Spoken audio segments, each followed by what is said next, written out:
अस्सलाम वालेकुम students, welcome to my channel. आज की वीडियो जो है वो बहुत स्पेशल है। आज की वीडियो में मैं आप लोगों से शेयर करूंगी कि पंजाब कॉलेज की सक्सेस के पीछे यानी टॉपर्स जो हैं इतने पंजाब कॉलेज में क्यों टॉप करते हैं ओवरऑल बोर्ड्स में। यानी अगर आप जायज़ा लें तो पूरे पाकिस्तान में स्पेशली पंजाब में पंजाब कॉलेज जो है वो छाया हुआ है।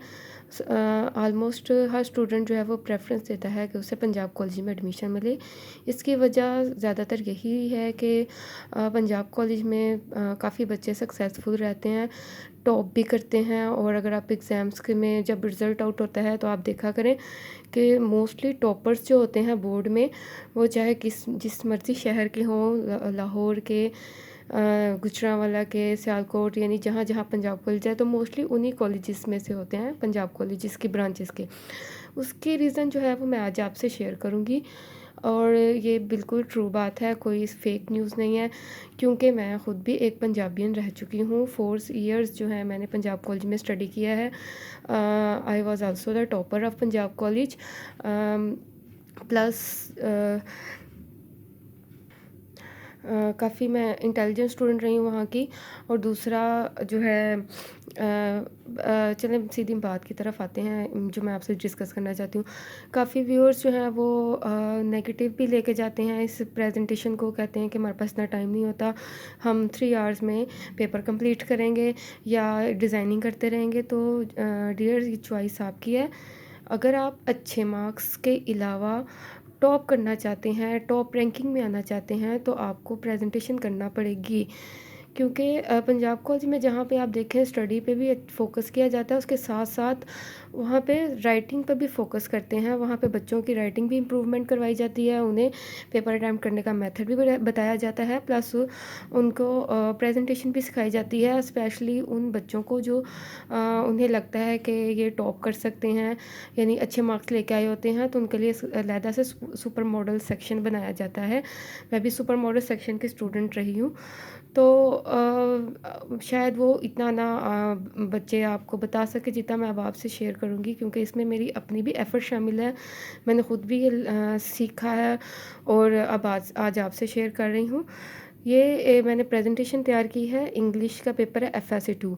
अब काफ़ी बच्चे जो हैं वो अपसेट होते हैं कि अगर हम ये प्रेजेंटेशन करने बैठेंगे हम लिख नहीं पाएंगे, हमारा paper with in time complete नहीं होगा। तो डियर, सबसे ज़रूरी बात, अब ये आप देखेंगे काफ़ी बच्चे हार्ड वर्किंग होते हैं, आपके अपनी क्लास में होते हैं, आप देखते हैं कि सारा साल वो मेहनत करते रहते हैं, लेकिन जब एग्ज़ाम्स का रिज़ल्ट आउट होता है तो अनएक्सपेक्टेड रिज़ल्ट होता है। जो हार्ड वर्किंग, जो आपको लगता है कि शायद ये टॉप करेंगे, वो बच्चे पीछे रह जाते हैं। और अनएक्सपेक्टेडली जो बच्चे एवरेज होते हैं वो अक्सर टॉप भी कर जाते हैं। तो मैं भी ऐसी ही स्टूडेंट थी, मतलब कि एवरेज से थोड़ा सा अबव भी थी। हार्ड वर्किंग नहीं कह सकते, टैलेंटेड तो ज़रूर थी, लेकिन सक्सेस के पीछे जो है काफ़ी बात जो मैटर करती है वो ये है कि आप सारे साल आप मेहनत करते हैं, फिर जब एग्ज़ाम्स में जाते हैं आपने तैयारी तो सारी की होती है कि मैंने ये सारा कुछ आपने लर्न कर लिया, ठीक है, पेपर लेने बैठे हैं, पर आप ना एग्ज़ाम्स देने से पहले ना आपने उस पेपर की टाइमिंग डिवीजन की, ना आपने लेंथ का ख्याल रखा कि इतने मार्क्स हैं उसकी कितनी लेंथ होनी चाहिए, ना आपने प्रेजेंटेशन पे फोकस किया। तो फिर आप कैसे टॉप कर सकते हैं? आप अच्छे मार्क्स ज़रूर ले सकते हैं अपने वो प्रिपरेशन के तौर पे, यानी आपने अच्छी तैयारी की है, आपने अच्छा अटैम्प्ट किया है पेपर सारा, तो आपको लिखे हुए के मार्क्स जरूर मिल सकते हैं, लेकिन आप टॉप नहीं कर सकते। अगर आप टॉप करना चाहते हैं या आप एवरेज स्टूडेंट है, अच्छी रैंकिंग में आना चाहते हैं, तो उसके साथ आपको प्रॉपर प्लानिंग की ज़रूरत है।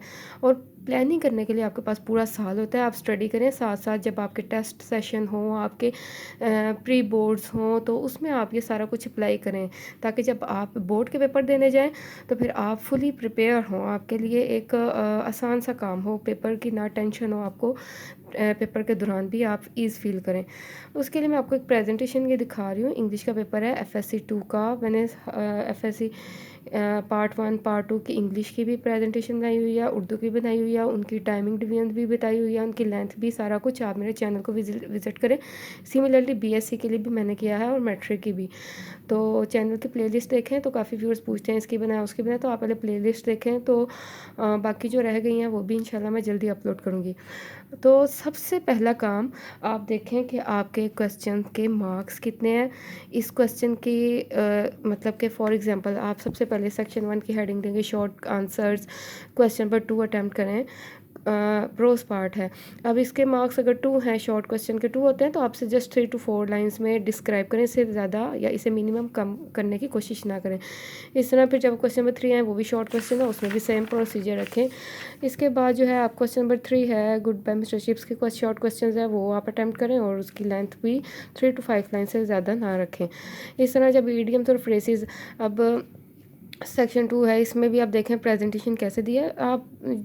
आप माने या ना माने, एग्जामिनर आपको नहीं जानता। चलें, अपने क्लास के टीचर्स होते हैं, आप जैसा मर्जी पेपर टाइम करें, टीचर्स को आपका पता होता है आप इंटेलिजेंट हैं या एवरेज हैं, वो उसके हिसाब से आपको डील कर लेता है। लेकिन जब एक अननोन एग्जामिनर होता है आपका, तो वो आपको बाय फेस नहीं जानता, लेकिन वो आपके पेपर देख कर समझ जाता है बच्चा किस लेवल का है। अच्छी प्रेजेंटेशन हो, अच्छा अटैम्प्ट किया हो, तो वो ऑटोमेटिकली उसके माइंड में आता है कि बच्चा अपनी क्लास का ब्रिलियंट स्टूडेंट ही होगा। अच्छी प्रेजेंटेशन के साथ अच्छा अटैम्प्ट करें, अच्छा लिखें, तो क्यों ना आपके मार्क्स फुल आएंगे। ठीक है, ये देखें ट्रांसलेशन टू इंग्लिश का दिया है। अब इसमें भी प्लानिंग की ज़रूरत है। मैंने आपको टाइमिंग डिवीजन बताई हुई है, इस क्वेश्चन को इतना टाइम देना है और उसकी लेंथ कितनी रखनी है। आप वो वीडियो ज़रूर देखें, ताकि आप सिर्फ इस सब्जेक्ट के लिए नहीं, अपने सारे सब्जेक्ट्स के लिए प्री प्लानिंग करें और उसे अपने टेस्ट्स जो होते हैं, टेस्ट सेशन होता है या प्री बोर्ड्स वगैरह, तो उन पे अप्लाई करें, ताकि जब आप बोर्ड में बैठें तो फिर ये आपके लिए फ़र्स्ट एक्सपीरियंस ना हो, आप इजीली सब कुछ अटैम्प्ट करें। फिर ये भी एक प्लानिंग होती है कि कौन सा क्वेश्चन स्टार्टिंग में करना है, बीच में कौन सा करना है, एंड में कौन सा करना है। काफ़ी बच्चे जो है वो क्वेश्चन नंबर 5 यानी कि ऐसे राइटिंग का, आपको चाहिए ये ऐसे राइटिंग वाला क्वेश्चन हमेशा एंड पे अटैम्प्ट करें, ताकि क्योंकि लेंथ ही होता है, टाइम टेकिंग होता है, तो आप इसके लिए प्रॉपर टाइम रखें और उसे एंड पे टाइम करें। इसकी वजह से आपको ये ना हो कि शॉर्ट क्वेश्चन मिस हो जाए। तो यही जो है राज है आपके एग्ज़ाम्स में सक्सेसफुल होने का। और पंजाब कॉलेज के बच्चे भी इस वजह से टॉप करते हैं, उन्हें प्रॉपर गाइड किया जाता है, हर चीज़ की लेंथ बताई जाती है, टाइम डिवीजन बताई जाती है। बल्कि इससे ज़्यादा आप ख़ुद भी हार्ड वर्क कर सकते हैं। मतलब इतना मैंने ख़ुद भी मैंने काफ़ी कुछ सीखा है। पेपर्स देने से पहले मैं जो इस तरह करती थी कि हर पेपर का फुल जायज़ा रखती थी कि इसके ये क्वेश्चन जो है इतने मार्क्स का है, मैं इसकी इतनी लेंथ रखूँ, इसको स्टार्ट में अटैम्प्ट करूँ, इसको एंड में अटैम्प्ट करूँ। इस तरह आप प्लानिंग कर सकते हैं। अगर आपको इतना आइडिया नहीं है या आप जल्दी जो है वो सारा कुछ सीखना चाहते हैं, तो आप मेरे चैनल में हर वीडियो देखें इस हवाले से। एफएससी की पार्ट 1, पार्ट 2, मैट्रिक की, 9-10 की और बीएससी की भी मैंने हर वीडियो अपलोड की हुई है।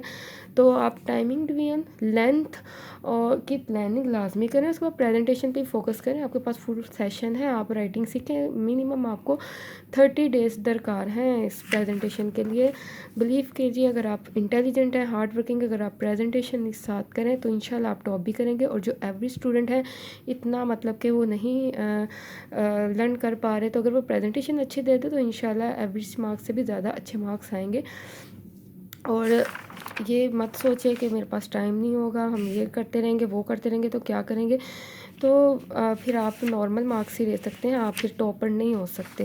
ये मेरा पर्सनल एक्सपीरियंस है, मैंने इसी तरीके से पेपर स्टैम्प किया और मैंने टॉप भी किया है 2009 में पंजाब कॉलेज में ICS में, और फर्स्ट पोजीशन के साथ। और तब मेरे 982 मार्क्स थे 1100 में से। आप 2009 की बात है। तो अब तो इन सेशंस में 2018 तक काफ़ी बच्चों को फुल मार्क्स आते हैं। तो ये कोई मुश्किल बात नहीं है, बस आपको थोड़ी सी प्रैक्टिस की ज़रूरत है। जितनी अच्छी प्रैक्टिस करते जाएंगे, इंशाल्लाह जब आप बोर्ड वाले दिन यानी एग्ज़ाम्स के डेज़ में जब बोर्ड में पेपर देने बैठेंगे, तो आपके लिए एक बच्चे का खेल होगा। फटाफट आप अटैम्प्ट करते जाएंगे और लिखते जाएंगे।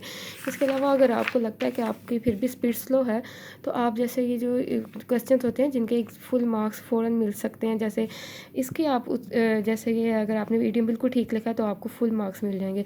तो आप इसकी प्रेजेंटेशन में इतना फोकस ना करें, जस्ट क्वेश्चन नंबर दें और हेडिंग दे के इसका स्टार्ट कर दें। लेकिन वो क्वेश्चंस जिन पे एग्जामिनर अपनी मर्ज़ी से मार्क्स देगा, जैसे ऐसे राइटिंग का क्वेश्चन है, लेटर का है, डायलॉग है, उस पे आप जो है प्रेजेंटेशन अच्छी दें, ताकि उसमें आपकी कटिंग ना करे एग्जामिनर ज़्यादा। और इस तरह के क्वेश्चन जैसे पेयर ऑफ वर्ड्स है, इसमें अगर आपके पास नहीं इतनी स्लो स्पीड है, आपके पास इतना टाइम नहीं है, तो आप उसको इतनी प्रेजेंटेशन ना दें, ना हेडिंग्स दें, जस्ट आप क्वेश्चन का नंबरिंग दें और उसका आंसर दिखें, क्योंकि आपको पता है इसके एग्जैक्ट अगर आपने ठीक लिखा है तो आपके 2 आउट ऑफ 2 मार्क्स मिल जाएंगे।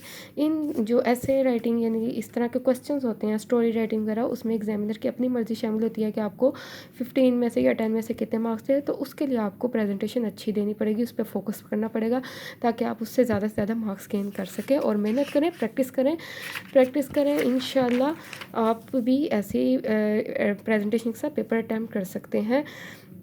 और आप भी अगर हार्ड वर्किंग इंटेलिजेंट स्टूडेंट है तो आप भी अपने एग्ज़ाम्स में टॉपर हो सकते हैं। उम्मीद मत छोड़िए और मेहनत करते रहिए। अभी सेशन का मिड चल रहा है मेरे ख्याल में आप लोगों का, तो एग्ज़ाम्स तक आपके पास काफ़ी टाइम है। आपको सिर्फ 1 महीना दरकार है। मैंने लर्न जॉइनिंग राइटिंग पे 4 वीडियोस अपलोड की हुई हैं, आप उसको उस पे जाएँ, उससे सीखें। आपकी इसी तरह की जॉइनिंग राइटिंग होगी, उसके बाद जर्नल राइटिंग होगी, तो आप इस तरह हेडिंग्स भी देख पाएंगे। मार्कर को कैसे यूज़ करना है वो भी सिखाया हुआ है। बस ये उन बच्चों के लिए है जो अच्छे मार्क्स लेना चाहते हैं, टॉप करना चाहते हैं, और जो अभी तक यही सोच रहे हैं कि हम ऐसा करेंगे तो हम पेपर कैसे अटैम्प्ट करेंगे, ये सारा कुछ, तो फिर वो अपने तरीके से भी अटैम्प्ट कर सकते हैं। उनकी अपनी चॉइस है, और जो अच्छे मार्क्स लेना चाहते हैं वो ज़रूर इसको फॉलो करें। और best of luck for exams. अपनी दुआओं में याद रखिए। अल्लाह हाफिज़।